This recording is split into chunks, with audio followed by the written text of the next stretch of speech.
The Art of Communicating by Thich Nhat Hanh. Non-thinking and non-talking. Happiness is possible when you're in communication with yourself. To do this, you have to leave your telephone behind. When you attend a meeting or an event, you turn off your telephone. Why? Because you want to communicate and absorb others' communication. It is the same when communicating with yourself. This kind of communication is not possible with the phone. We're used to thinking a lot and talking a lot. But to communicate with ourselves, we need to practice non-thinking and non-talking. Non-thinking is a very important practice.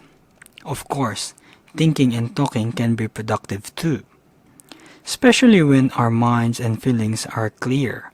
But a lot of our thinking is caught up in dwelling on the past, trying to control the future, generating misperceptions, and worrying about what others are thinking.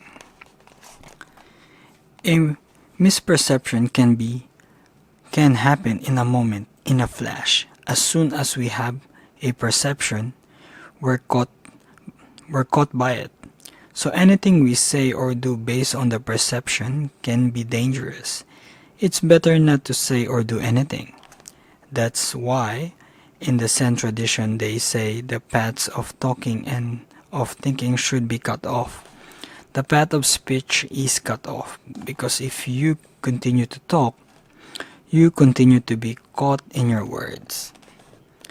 Mindful breathing is a practice of non-thinking and non-talking.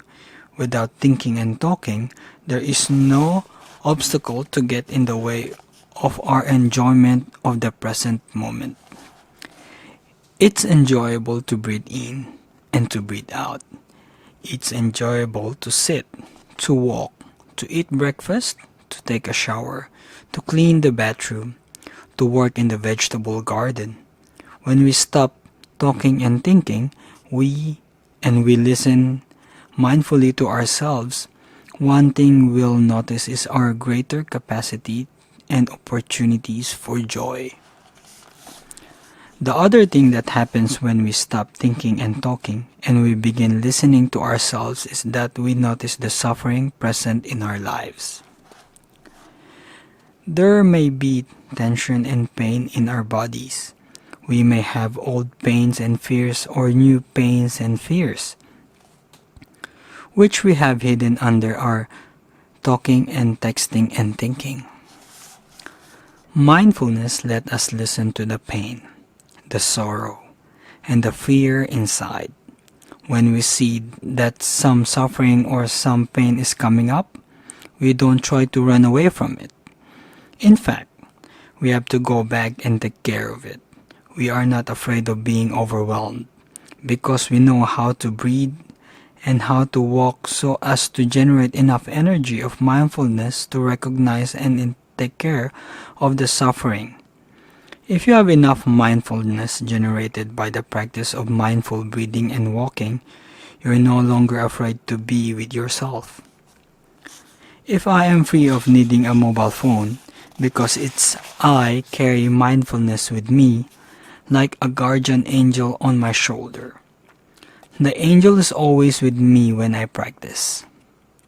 It helps me be unafraid of whatever suffering or pain arises.